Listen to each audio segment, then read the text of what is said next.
Hopefully there won't be any jittery issues this week, like there was 2 weeks ago, at least on YouTube. Not really sure what that was about.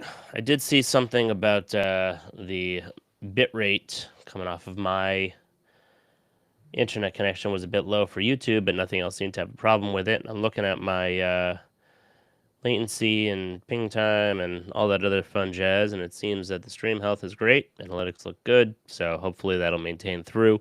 I do have the studio quiet to myself this week once again, so I will be able to not have to ride the mute button and not have really any background noise. Hopefully my neighbor doesn't start cutting down a tree again, etc., etc. Let's give another minute or two for anybody else who wants to watch the live stream live, be able to join. Some new Apple news today, which we'll jump into in a second. I don't know why they didn't just do an event. Each day they're putting out new announcements, it seems, all about Mac. And yet, it could have been an actual produced event, or at least, you know, an event where they show off a filmed video, which they're just releasing anyway. I hope they don't get rid of those. Those are fun. I don't think they will. I just that reason they decided to leak this out and not make it an actual official event. Popping up the socials here so that I can see if anybody is commenting on those. LinkedIn really is not great for live video. It's hard to follow it while I'm live to see any comments that come in. It's hard to change anything. I can't add show notes. LinkedIn is supposedly making a big video push, but not seeing it. Not feeling it. So, all right, let's get started. Pretty big show this week. Finally back from my travels. Good to be back. All right, let's do this. Welcome back to Tech for Work, where I discuss the things that I found interesting in the tech and business world this week. My name is Jesse Nolan. I'm your host and the founder of Tab Geeks. We didn't have a show last week because I was on the road and was in Houston, Texas for the Jewish holiday of Sukkot, or Sukkot, for the English-sized pronunciation there, and visiting some very close friends that used to live out near me but have since moved away. So it was good to reconnect with those folks. And then in the middle of that trip, I jumped on a plane for a quick jump to New York City, to Manhattan, for a Google Chrome event, which I'll get into a little bit shortly here. Whole lot of fun there, and it's really crazy doing that kind of a trip for 24 hours. But it also helped me get back to New York City and realize that, yeah, I'm still happy I left. It's not quite the place for me. A lot of people love it. It's a great place to visit, but not anywhere that I would want to live anymore, especially with family like I have now. So, all right, let's get into some of the news that we've got going on here. Starting off with basically breaking news as of this morning. The Mac Mini has been announced, and the new Mac Mini has been completely refreshed and announced, and it's tiny. It's wonderful. Honestly, I was not entirely sure what to think as they were getting ready to put this out. I saw some rumors here, but it's a 5 by 5 inch. It's basically the size of a fat Apple TV, and it's incredibly powerful. They rolled out the M4 and M4 Pro chips with the announcement here, and it basically fits in the palm of your hand. It starts at $600 and is available on November 8th. And it's basically just taking full advantage of the M series chips and how tiny everything is, and just throwing it into a teeny tiny box that makes it easier to deploy and to hide, and in a teeny tiny package. And really very, very impressive design as always. Interestingly enough, I'm seeing in some of the screenshots, the power button has been moved to the bottom, which actually makes quite a bit of sense given that people don't tend to push those all too often. Especially in a machine like this, I imagine a lot of people just let it go to sleep and then wake it up again when they are ready to use it. Of course, Apple is showing it with their 5K display, which is gorgeous. Now, an interesting thing here is that yesterday, Apple released the new 24-inch iMac.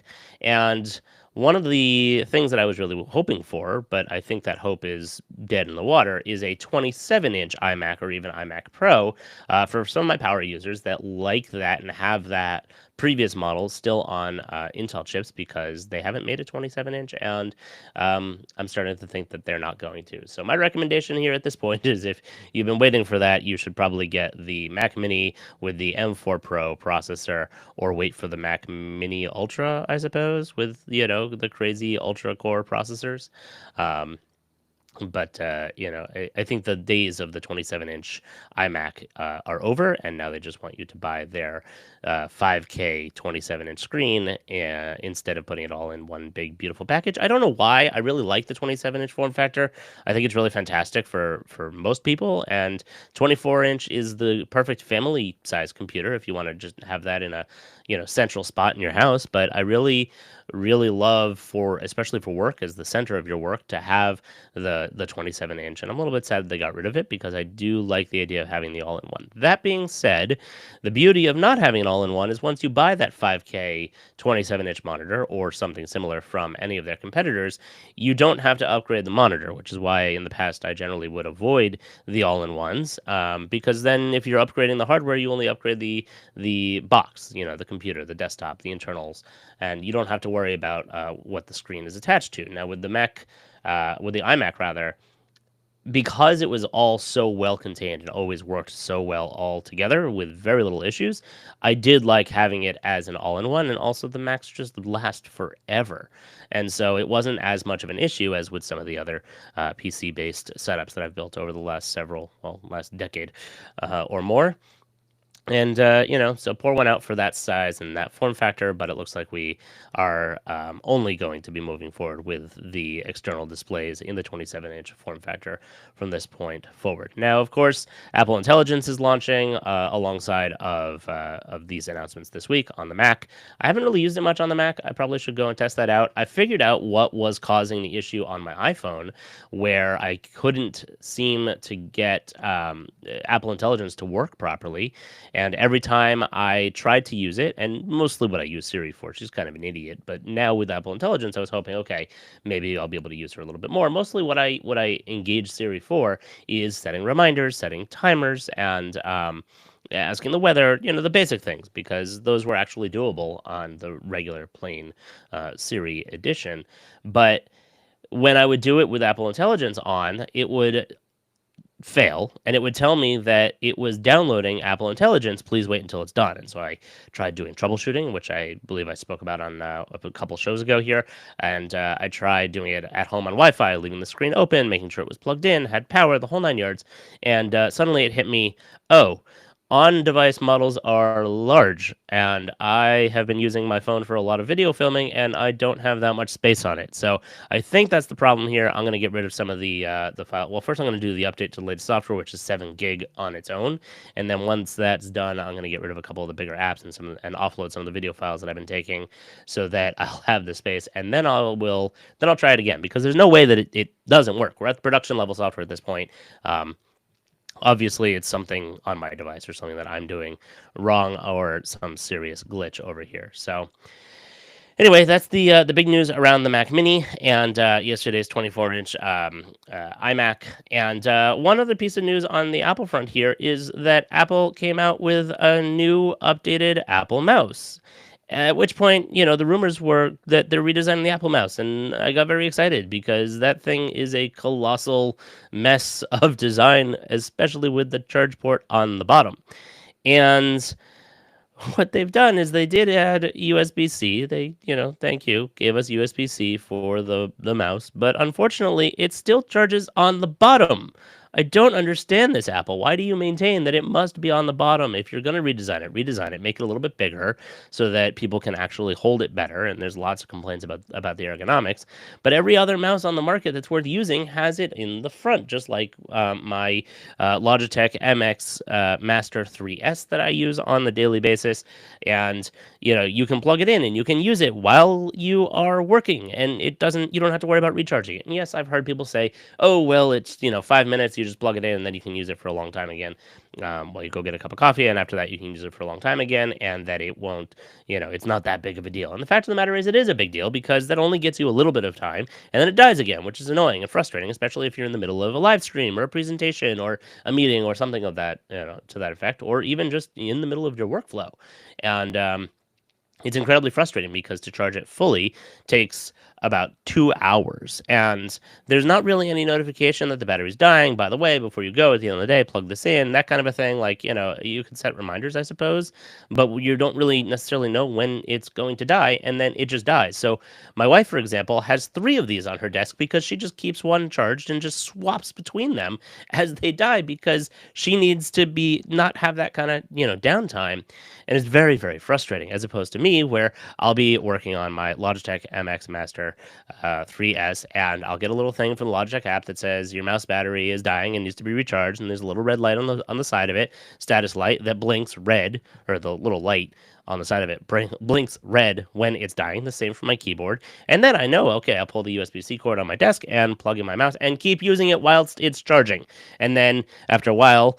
Okay, fine. It's a little annoying that I'm using a cable that is connected to my mouse, and one of the reasons why we like wireless mice is that you don't have to worry about the fact that you're dragging a mouse around the desk and it's restrictive to your flow. But that being said, it's charging while I'm using it. And then when it's done, the light turns green and I unplug it and that's it. My keyboard, I plug it in, same thing. Light turns green, it's done, and I can go another month or two or whatever before I need to recharge it. But both of those I can recharge while I'm using, and they tell me that the battery is dying. So Apple, seriously, this is kind of like rolling out a new color for the Apple Watch Ultra 2, or what was the other thing? The adding USB-C to the AirPods, not the AirPods, the AirPods Pro, the big over-ear ones, whatever they're called. Yeah, AirPods Max. Sorry, over-ear AirPods Max. This recently at WWDC, I believe, they announced a new version of it, and they added USB-C. Nothing else changed, and that's what we're dealing with here.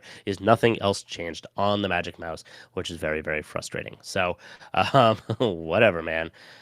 Magic Trackpad is also new and updated. Although to be quite frank, I'm not sure what was updated here. I did hear that this can work with the Vision Pro, so that's definitely welcome for anybody who has those, anybody who's still using those, I suppose. I actually haven't tried one yet, a little bit on purpose, because I feel like I would probably just buy it.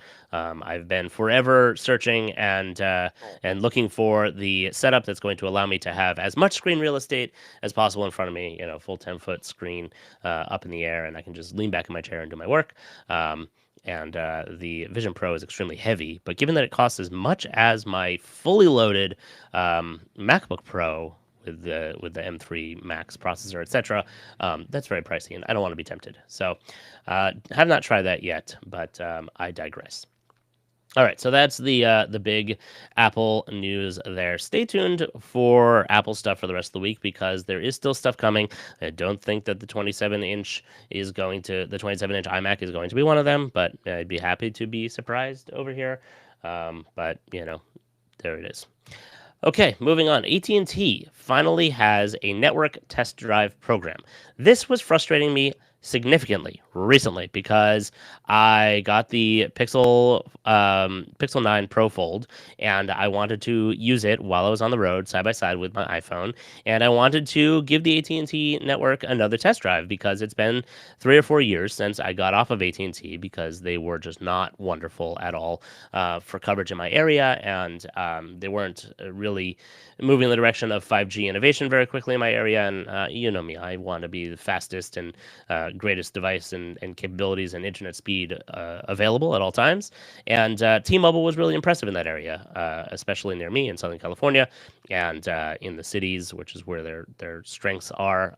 But also out in, if I was going for a drive in Southern California, California is massive, has a lot of places that are not very populated up in the mountains and whatnot, and T-Mobile really just had better service than AT&T did. And I did a test drive of T-Mobile versus AT&T back then, and I wanted to do another one now and maybe even make a video about it. And I got in touch with AT&T, and they were going to send me some test SIMs to be able to use on my devices. And I said, okay, well, what about eSIM? And they said, oh, well, yeah, sure. Just select AT&T on the eSIM and, give us your phone's information. It should work. And I gave them the phone information. I said, okay, it's configured. And I hit the button for eSIM and it wanted a QR code and there was absolutely no way to connect it. And nothing happened automatically. So I'm very happy to see that AT&T finally has a network test drive program because now I can actually get to work on that video and test AT&T, T-Mobile side by side. I might be able to do Verizon. I'm not very familiar with their offerings because I haven't been on Verizon in probably over a decade. But AT&T is the last of the three to roll this program out. Excuse me. I will say that the data limits that they give you on this is quite impressive. You can run the program for 30 days, and it includes 100 gig of data plus 25 gig of hotspot data. And of course, you can't be a current AT&T customer, but as The Verge points out, that one seems obvious. T-Mobile has this as well. You can download their app onto your phone, and you actually get a 3-month trial period. Out of that, I don't have the numbers on what they offer as far as data, but I think it's pretty much unlimited, similar to what AT&T is offering here. So comment in the comments down below wherever you're listening to this, whether it's on the podcast networks or over on the live streaming on YouTube or other channels, etc. Let me know if you want to see a comparison video. I've got the iPhone 16 Pro Max, I've got the Pixel 9 Pro Fold, and maybe I can dig up some other devices that I could also test this on.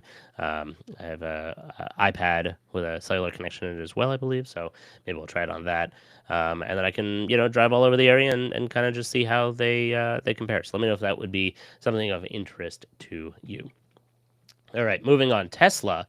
If you missed the announcements of the big Tesla event, has announced their e-taxi service, their Robotaxi service, and apparently they have been quietly testing said Robotaxi service with their employees in the Bay Area for most of this year. And it's been interesting to learn about what they're offering here and what they announced, because a lot of people in typical fashion are like, oh, it's Elon, it's never going to happen, which is often true. I wouldn't say never, but most of his things that he announces don't get done on time. Some of them still we're waiting to hear them being fully announced that they work now, such as complete full self-driving. Full self-driving works pretty well, but it's not level 5 self-driving. So, getting over that hump and building that last bit of technology is apparently really, really difficult. But one of the things that they have been promising for many years is that their existing fleet of Teslas, or not their existing fleet, but existing Teslas on the road today, will be able to be a participant in their Robotaxi program, where just like Uber, you call for a ride and it comes and picks you up, except in this case, it would be all Teslas. And personally, I do like asking for an electric vehicle in the Uber app, because then I usually end up getting a Tesla, and they do tend to be nicer and cleaner and obviously newer cars than some of the other junk that I've gotten picked up in over the last couple of years in several cities throughout the country here in the U.S. And it's one of the things that I was going to get to about the event is that, with the Robotaxi service, they seem to be talking about it like they already had been using it. And that's what this article talks about here from The Verge, is that apparently the Tesla employees have had an internal app that is close to what the production app is apparently going to be like. And they've been able to summon a autonomously operated Tesla for trips using their internal prototype app. There is a driver because, again, regulations in California is very strict with that. So in case anything goes wrong, there is a driver there that can take over. But essentially, they are testing it as if the driver wasn't there, and the vehicles are operating autonomously on their own. Now, again, take it with a grain of salt. We don't know how often, if at all, the human has to step in and take over, or if it's just been running completely on its own. I imagine when they're ready to announce the launch of this, they will tell us some of that.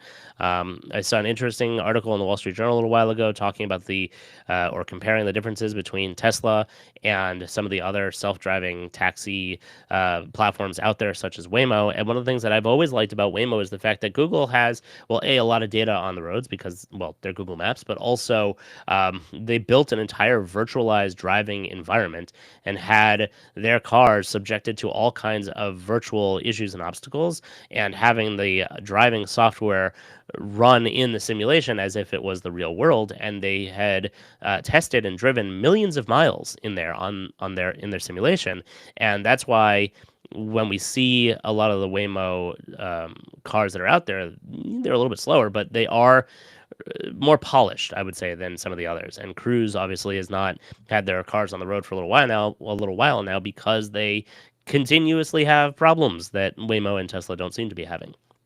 None of this is perfect. None of this tech is really 100% there yet, but it is very exciting to see it continue to evolve. And quite frankly, I'm looking forward to the day that the carpool lane is converted to a self-driving electric vehicle lane only, and all of those cars are able to be interlinked and communicated a la iRobot. Hopefully not with the the murderous robot bit, but all the cars are able to go faster and significantly safer than human drivers. I consider myself a pretty good driver. I've got the latest sensors on my car that tell me when there's a moron in my blind spot or trying to cut me off or whatever, and the auto braking and some of the steering. But even when it's trying to help me steer, it bounces in between the sides of the lane. It doesn't just keep the car centered, which is very frustrating. Honda, fix that, please. But the fact of the matter is that if you take the human out of the equation, like we're distractible, we don't have eyes around our entire vehicles 24 hours, or not 24 hours, but the entire time that we're driving, and don't have necessarily the same response times that cars do as well. So I'm looking forward to the future in which my son, who is 7, won't need a license. Perhaps, Maybe he might need a license for a little bit, but hopefully my twins that are a year and a half old won't need licenses. Give it a couple extra years there in padding because timelines. But I love living in the future. This is very exciting. So moving on. Remember back a couple of months ago in July when all of the Windows computers in the world basically just broke and died? CrowdStrike being being at fault there for rolling out a essentially untested or a bug in their software that was rolled out to Fortune 500 companies and their customers around the world. And I did an episode covering it that I recorded at 1 o'clock in the morning and then edited and posted really quickly in the heat of the event. And it was really insane. It's an outage like unlike anything we've seen in many, many years. Probably more what people thought Y2K was going to be like, where just nothing worked. Why am I talking about this? Because Delta Airlines, who famously recovered the slowest from the issues here, despite being offered help and despite having technicians on the ground fixing them, they went out and took the longest to recover from all of this. And so they are now suing CrowdStrike. Reuters is reporting that they filed a lawsuit on Friday, blaming CrowdStrike for having, quote, forced untested and faulty updates to its customers, causing more than 8.5 million Microsoft Windows-based computers around the world to crash. The interesting thing here is that Delta says that it cost them $500 million in 5 days. The 5 days, I guess, that it took them to get fully, or at least close to fully back online. Delta's CEO had already called out Microsoft and CrowdStrike during a CNBC interview, and which I'll include in the link below if you're interested in the full interview there. And he says, quote, "When was the last time you heard of a big outage at Apple?" Microsoft obviously hit back with they did offer help to Delta and others in order to recover faster, and Delta said, no, we're going to do it ourselves. So this is going to be an interesting lawsuit, something to follow, and definitely something that I think will set some new precedents for what's happening in terms of cybersecurity and cybersecurity insurance and cybersecurity budgets and all of that throughout the world. So stay tuned there. Okay, on to a big week for Google and Ubiquiti separately. So let's get into the Ubiquiti stuff first, and then we'll go everything Google to wrap up the show here with the Workspace updates and, of course, the Chrome Summit that I attended. And we'll have a video out talking more at length, hopefully by the end of this week, if I can get it all recorded today and edited. All right, new Ubiquiti gear in the house. I have the NAS Pro, something that I have been dying for them to make for a very long time, looking forward to it for a very long time. And admittedly, My setup here sucks when it comes to backups. I'm breaking all of the rules except for one, in the fact that it's not backed up only here, it's also backed up to the cloud. So at least I have two backups.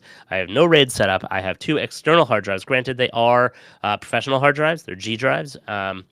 Storing, well, I have 32 terabytes of space. I'm currently using probably 60% of that because when you make video files, they take up a tremendous amount of space.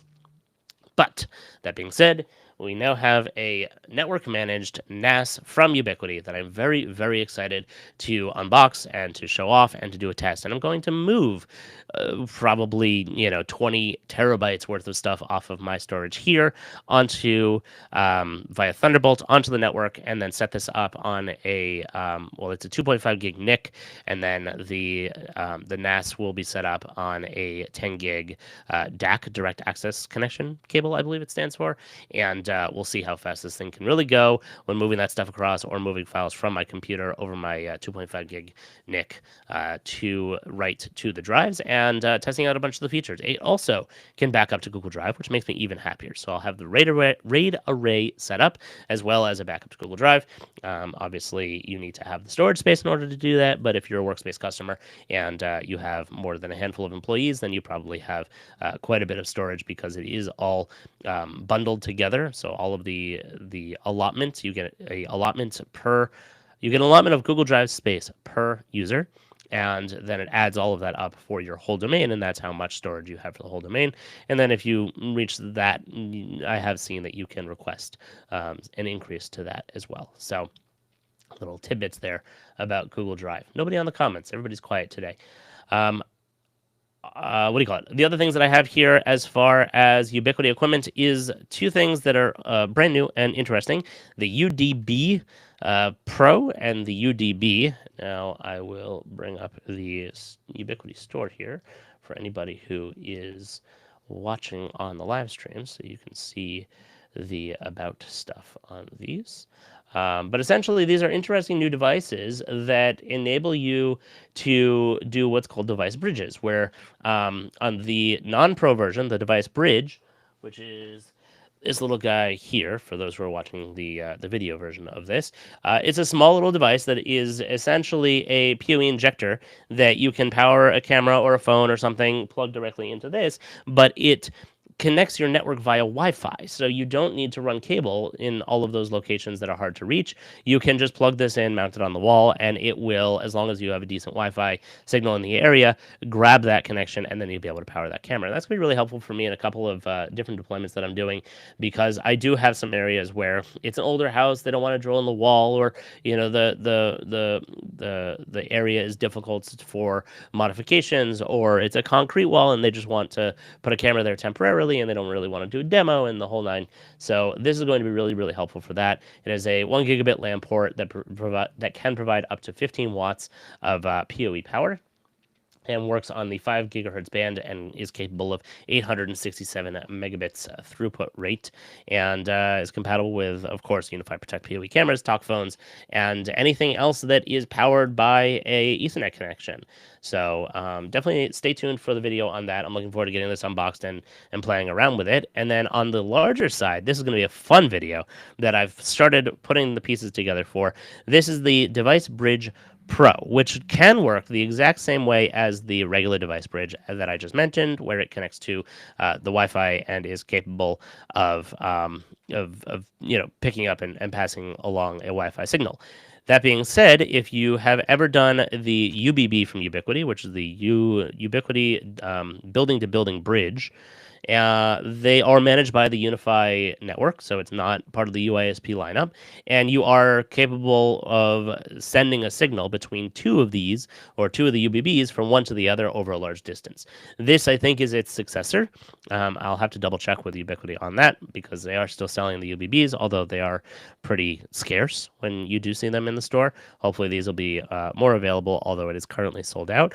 This is a 5 gigahertz wireless bridge with PoE output that connects at least 5 kilometer distances, or, as I mentioned, can seamlessly uplink to Unify Wi-Fi. I am going to test this at a 4 kilometer distance. I have my location up in the mountains, the client with the property up in the Palomar Mountain area that is, or that has a range where you can see the nearby Palomar Observatory. And so I'm coordinating with them to set up a device both on property and at the observatory and beam internet across 4 kilometers and put this device to the test, see what it's doing, see how it's set up, see what it takes in order to get it working, and how well it really works, and all the things that are included in all of that. Obviously, it's weatherproof, outdoor exposed. It is sold as a single unit, so if you do want to do a proper test where you can test the full distance of it, you will need 2 of these, which I do have. I just hid this one behind the other box because, quite frankly, I wanted to be able to show everything off. So I'll get this unboxed and post an unboxing video also probably this week or next, and you'll be able to see that. And then stay tuned for the much longer, more in-depth unboxing and not unboxing, more in-depth review of that, testing the 4 kilometer range and seeing how that would work for trying to connect another network much further away, or a camera or something along those lines. The Ubiquiti World Conference was this week, and unfortunately, I was not able to attend. Last year was amazing. I did attend, and that was a huge breakthrough for me because that was the start of my making Ubiquiti videos. And since I've had tens of thousands of views on those videos, in the past year, and obviously gotten a full setup of equipment from Ubiquiti as joining their creator program. So thank you, Ubiquiti, for all of that, and looking forward to continue making better and better videos. I'm actually about to redo the whole studio because I want to get rid of this setup over here and move it all to the other side, where I'm not going to show you because it's an ungodly mess, but essentially set it up so that it's much easier for me to just record from my desk like I'm doing now, with a much better backdrop and better lighting, colors, cool, level up the whole experience for the YouTube crowd there. And so I can start making videos faster and getting them out faster. And right now I have my office set up the way that I originally designed it, but I think that practically after a year or two now in here, it's time for a big overhaul. So that'll be probably happening in the next couple of months as I get all the pieces in place here. Looking forward to continue doing that. I started to say that I did not get to go to the World Conference, the Ubiquiti World Conference, because unfortunately it was on the Jewish holiday, and I don't know how much you know about the Jewish holidays or have heard from my previous shows and whatnot. There are times just like the Sabbath where I'm completely offline. No internet, no tech, no driving, no working, no nothing. This was one of those times. It was 3 days at the beginning of the holiday and the end of the holiday. It's an 8-day holiday. And one of those days that I was totally offline is the day that they had the Ubiquiti World Conference in Miami. And I was in Texas and obviously was not able to go. Now, the Google event was on one of the days in the middle of the holiday where I was not offline, which is why I hopped out to Manhattan and was able to attend that, which I'll talk about next. But hopefully in the future, I will be able to attend the Ubiquiti World Conference again, because it was such an amazing event, and hearing directly from the CEO and talking to all the amazing people over at Ubiquiti is an incredible experience. So if you get the opportunity to go in the future, I definitely recommend it. As a creator in their creator program, I'm technically not supposed to talk about the things that were leaked or shared over on the Reddit thread from the conference, but just know that there's a Reddit thread about the Ubiquiti World Conference that has a bunch of pictures on it that I'm not allowed to talk about until I'm given the okay to talk about it. So some interesting things there, and take it with a grain of salt. Not everything shows up as you think it will, or as they are showing off at that point in time, subject to change, etc., etc. There used to be things that were in the early access program, which they shut down simply because people were just buying it instead of using it as a test, and supporting it was a pain, I guess. And also devices that were released as part of the early access program, some of them never actually have even been released yet or come to fruition. So yes, I'm looking at you. The what was it? The electronic easy install lock, similar to the August lock that I have on my house, that showed up in the early access at one point, and then poof, never showed up again many years later. So I'm still hoping, fingers crossed, Ubiquiti get to work on a easy, adaptable lock that I can control with Ubiquiti and and have more things in my house controlled by Ubiquiti and in the studio and so on. So that was the World Conference. It seemed like a lot of fun. Obviously, a bunch of my friends, Mac Telecom well, Cody from Mac Telecom and Tom Lawrence from Lawrence Systems and a whole bunch of other folks who actually weren't there in the past, which was really nice to see. A lot more creators there than when I was there last time. Crosstalk actually made it this time, which was pretty awesome. And Techno Tim was there as well. And just a whole messload of awesome people. So shame I didn't get to hang out with them in person. And I look forward to meeting them in the future and maybe doing a get together or something. And we can just schmooze Ubiquiti and maybe doing some collaborations and stuff. So that would be fun. All right, 35 minutes in. Let's keep rocking and rolling. Speaking of hanging out with creators, I went to the Chrome Summit, which I was talking about at the beginning of the show here.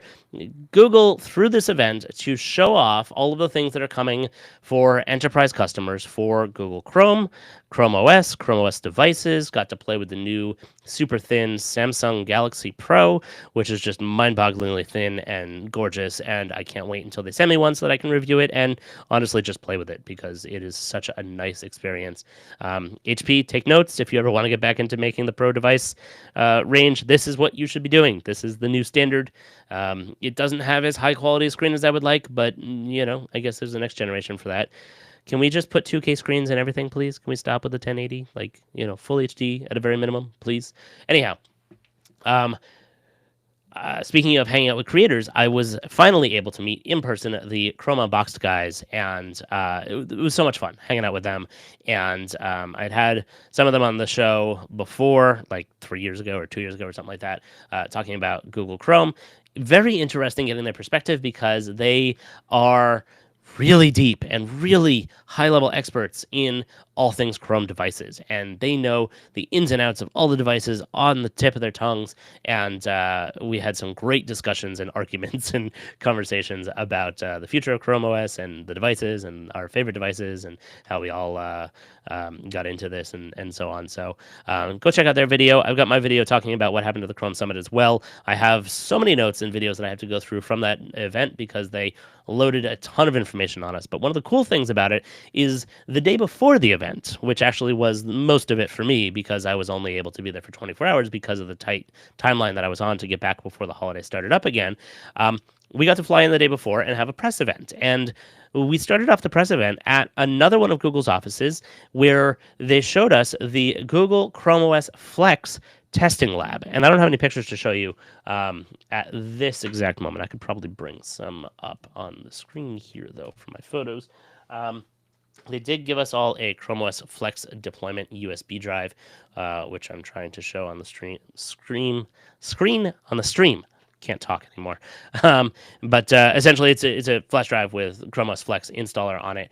And if you're not familiar with ChromeOS Flex, it was another product in the past that Google bought, where they basically took the open source ChromeOS code base and started setting it up so that it could work on basically a huge amount of computers. Older computers, desktop computers, Intel-based computers, etc.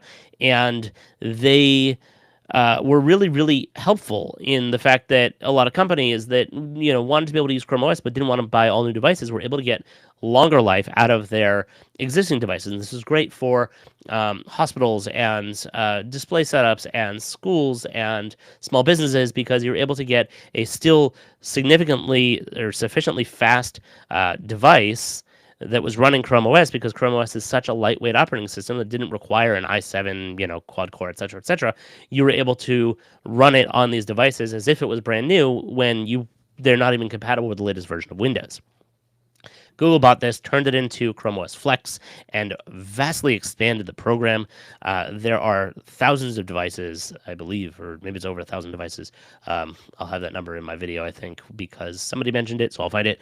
And everything running the gambit from really funky computers, such as a specific computer that's used for prisoners that are allowed to have internet access where the device is transparent and you're able to see all of the internals, and it doesn't have any of the peripherals and only has the peripheral ports if you attach it to its dock, which means that the prisoner would be allowed to access those or use those, such as a flash drive or something along those lines. And is really just slimmed down, stripped down device for use in prisons for people that are, doing online classes or things to that effect. And it works on that all the way up to medical device scanners and those carts that they roll around in the hospitals that people badge into and out of all day long. And you're able to run ChromeOS on those with Windows virtualized somewhere else, honestly, if you need a specific Windows app, which is possible through Cameo, which I'll get into as well. So they showed off all of these different devices and their testing labs, so I'll have some footage on that. They, being Google, of course, automated some of this process. So they have, and this I will show on the stream as well as in my video. They have these racks that they set up, server racks, with V-shaped enclosures for laptops to be open, and they're hooked up to a Raspberry Pi, and they run the testing on these devices, automated or remotely through the Raspberry Pi or a remote KVM, to be able to make sure that every time they roll out a major new version of the operating system, that it works on all of these devices. And that's a huge commitment, right? Google is stating that it is guaranteed that it does work on these devices and that they support it and continue to support it. And even then, to take that a step further, on the ChromeOS devices that you buy, not part of the Flex program, Google has a 10-year dedicated agreement on there that they will continue supporting and give software updates for those devices for 10 years. That's an enormous amount of time. And so all those devices need to be tested every time they roll out a major software change to make sure that they are supporting them. And if not, they put in a bug and have the team, whichever team is responsible for it, take care of that and fix that bug. And so this is the automated testing rack that they have that they were showing off there. And of course, I found a Ubiquiti access point running on a cloud key in their lab, which, being a huge Ubiquiti nerd, I took a picture of, and I posted it to the Ubiquiti group, and everybody was like, yeah, so. But I thought it was cute because ChromeOS runs on Ubiquiti. Obviously, the rest of Google, the entirety of Google, does not. But that's fine. It's all good. Just another picture here of some of their testing setup. These racks are made by Go or EC Econics, it looks like. So if you're interested in doing your own laptop testing, there you can purchase those. So more on that event. It was a ton of fun, and got to hang out with the Chrome Unbox guys, as well as some of the other journalists from the area, and as well as the Google PR folks. So thanks for taking me out, bringing me out there, Google. Look forward to the next one. Going to be fantastic. Now, before we get into the Workspace stuff, I'm going to take a quick sip because I've been talking for 42 minutes straight. Okay, a couple of really big Workspace updates here. Google Chat has some new Gemini stuff coming to it. They are rolling out the ability to have summaries summaries that are generated by Gemini, say that 5 times fast, in Google Chat in the home view. So if you have messages, chat threads that you need to get caught up on, say you were on vacation or you were out for the day and you have very chatty colleagues or groups or whatnot, you are going to be able to summarize what happened in those, and Gemini will generate a quick bulleted synopsis of the message content, which is really quite nice, and it works both on mobile and on desktop. This is rolling out for web, Android, and iOS. Has already started on October 21st, and it's an extended rollout. So just if you don't see it yet, keep your eyes open, and you'll see it rolling out there. If you have Gemini Business, Enterprise, Education Premium, or the AI meetings and messaging add-on for your domain.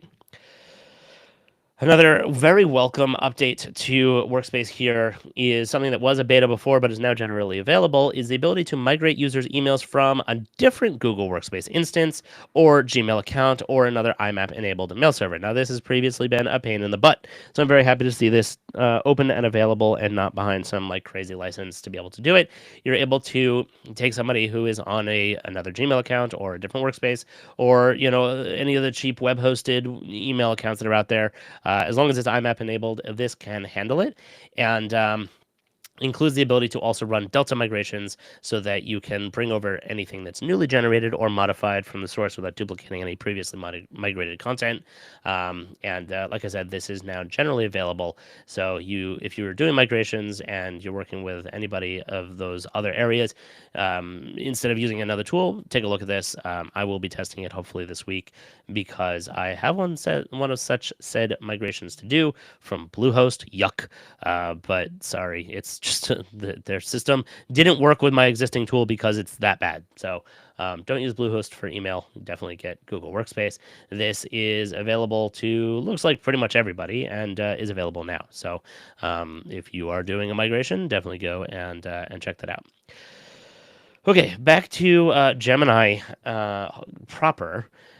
Something that I have complained about for a very long time here is the fact that the consumer version of Gemini, being the Gemini app, gemini.google.com, had what's called extensions. And extensions are the ability for the Gemini app to peek into your email, your calendar, your Drive, etc., and do take actions on those things, give you information, answer things, answer questions, etc.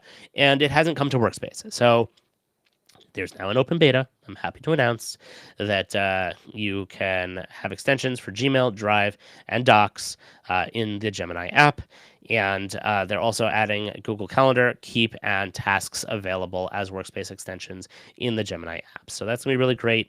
Some of the things that it can do, Calendar, for example, you can create an event in Google Calendar based on specific details or based on your conversation within the Gemini app. You can find events for a specific day, date range, or based on the event details, edit or cancel events in Calendar. Tasks, you're going to be able to add reminders and tasks, including those based on your conversation, which is kind of the point. You're going to be able to view a list of your tasks and update your tasks, which is cool. So Gemini becoming more of an actual useful assistant now. Thank you very much, Google. And in Keep, which is interesting, you're going to be able to create notes and lists, including those based on your conversation. Thank you. And add a item to an existing list, find content from your notes and lists, and reference your notes and lists in your conversation with the Gemini app. Fan-frickin-tastic. Looking forward to testing this out. I haven't had a chance to do so. One reminder here is that during the open beta period, context-aware access for Gmail Drive, Docs, Calendar, Keep, and Tasks isn't supported with Workspace extensions. So if you're an organization that matters for and is using context-aware access, keep that in mind. Workspace extensions is not available for Workspace users accessing Gemini as an additional Google service. Now, what that means is, and I think I covered this in not last week, because there was no show last week, but the week before that, where Gemini, actually I have it in my notes over here, Gemini is being brought over as a core, or has been brought over as a core service. Now, what this means is that it is covered by the Workspace SLA, the security grade, data protection, etc., all that jazz. And anybody who has a Workspace account, when they go to gemini.google.com, it will be the same consumer style, lesser capable model of Gemini, and won't have access to extensions, but it will be covered by your data protection stuff, which is really important because before, anybody who didn't have a Gemini license and went to gemini.google.com, it was essentially the consumer model, the consumer version. And it didn't have all of those protections on there, and those protections are important. So this was kind of a no-brainer for Google and something that I really feel that they needed to do. Again, it's not the latest and greatest Gemini Advanced models that are going to be available or are available for those paying for Gemini Business or Enterprise licenses, and will just be the regular Gemini app, similar to what consumers get when you go there. Excuse me. And the point here is that if you have it turned on as an additional service, which is what would enable all of that to work, and you're not paying for those things, you won't get the what do you call it? The extensions that I was just talking about here. So just keep that in mind. If your users are using it and you're not paying for it, and you are a Workspace domain, at least now it is covered by those protections and the SLA and so on. But it's not going to get any of the cool stuff that the fully paid versions are getting. Moving on from that is two more things. Google Drive finally is getting an upgraded video player, a smooth, more modern video player in Google Drive. It's got the Material Design 3 look to it. So everything is a lot more curvy and transparent and looks nice. And has improved controls for fast forward and rewind buttons that give you more control over playback. In addition, it's now easier to adjust playback speed and manage captions. Anybody who stores a lot of video in Google Drive like I do, this is going to be an enormously welcome update and something that has been needed for a very long time. Now, if you could just continue updating the video player in Google Photos and also honestly make Photos a core app while you're at it, please, that would be great. So thanks, Google. Last thing is it's also consistency across Workspace through similar video experiences in Drive and Vids, which is their upcoming video editor. Stay tuned for more info on that, I suppose. Rapid release is an extended rollout, started on October 22nd, so you should start seeing that soon. And if you're a scheduled release domain, the rollout for that will be 1 to 3 days for feature visibility, starting on November 18th, so a little bit more time for that one to be rolled out, and it's available to, everybody. Then the last thing we have here is another thing that I'm going finally. I feel like I'm saying that about so many updates that I have been doing on the show here. It's like finally, all of these things are finally coming. Google Calendar gets dark mode. Thank God. On the desktop. On mobile, I've had, dark mode for a while, but the desktop now has dark mode, which is just awesome because I'm sick of opening a laptop on a plane or on in bed or, in the dark or dim settings and getting blinded by Google Calendar when I go to try and edit an event or see what's on the calendar for tomorrow or whatever it is. Oh, also it gets, Material Design 3 and everything else, but honestly, mainly dark mode is what I care about here. The controls, buttons, dialogue, sidebars are more modern and accessible thanks to Material Design 3. The interface typography now uses Google's custom design and highly legible typefaces. Great. And iconography is legible and crisp with a fresh feel, which it is. Everything is more rounded and nice and, looks great. But again, dark mode. So that is on a gradual rollout for rapid release domains, which started on October 23rd. I've already seen it, so you can turn it on, and it gives you a little notice that, hey, this is available now. If you're on a scheduled release domain, then the extended rollout is happening, which is potentially longer than 15 days, and starting on December 2nd. So if you're on a scheduled release, buckle up. You got to wait a little while for that, and this is available for everybody. Okay, I'm going to go now and film a whole bunch of videos because I have to film the NAS video as well as the unboxings for the what are these called? The UDB, not the UDM, the UDB, Ubiquiti Device Bridge, and Device Bridge Pro, as well as some of the other things that I still have laying around here. I'm going to be filming the Ubiquiti or Unify Play power amp device today, so that's going to be a fun video to do. And then I have to edit a Gemini conversation that I had a conversation that I had about Gemini and what it's capable of doing. That I need to edit and release to all of you. So stay tuned. Lots of great content. I know I've been slacking lately, and I haven't put anything really other than the live show last week. But it was the holiday, so give me a break. And now we are full steam ahead, and there's, I think, no more holidays until, Thanksgiving, and that's not a Jewish one. That's a normal one. And then, the end of the year is Hanukkah. That'll be fun. Hanukkah and New Year's coincide there, which is going to be pretty interesting. So, thanks all for listening into the show. This is available wherever you get podcasts, as well as on YouTube and X and LinkedIn, and is every week at 10 a.m. Pacific time. Be sure to tune in if you want to comment live. I have been keeping an eye on the comments, but there haven't been any as far as I can tell. If I missed your comments, I do apologize, and I will try and find a way to see them better on the live stream. The live chat in Riverside shows nothing, and on the platforms it seems like nobody's really commenting there. So, but I also noticed that most of my audience on this is not from the live show; it's from listening listening to it like a podcast, both on YouTube and on the podcast network. So, again, thank you all for coming back every week. It's great spending time with you. Looking forward to hearing your feedback in the comments, and have a great week. And we'll see you next time on Tech for Work.